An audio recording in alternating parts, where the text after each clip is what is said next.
آقا سجاد اومد. من به کی ایران؟ حمید من نمیدونم اینا آخه به سنش بچه هست، این چجوری پولا رو در آورده این ویلا رو گرفته؟ این تو بچه جیب چون داد این کار را میکنه؟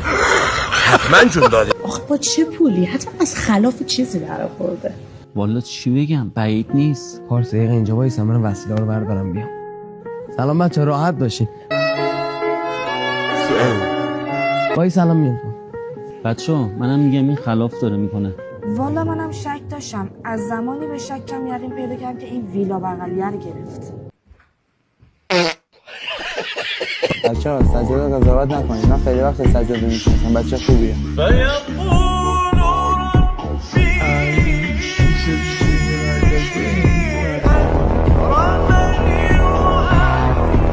بچه‌ها من دارم میرم، کار مهمی دارم، اینجا ویلای خودتونه، راحت باشین. داشت دقیقه وایسا. کمچونی داری؟ اینا پشت سر تو چیزای خوبی نمیگن. چطور مگه؟ داشتم میگفتن تو یک کونی هستی، بیشتر از این نیستی، کونی. تو اینجا رو با خلاف دزدی خریدی.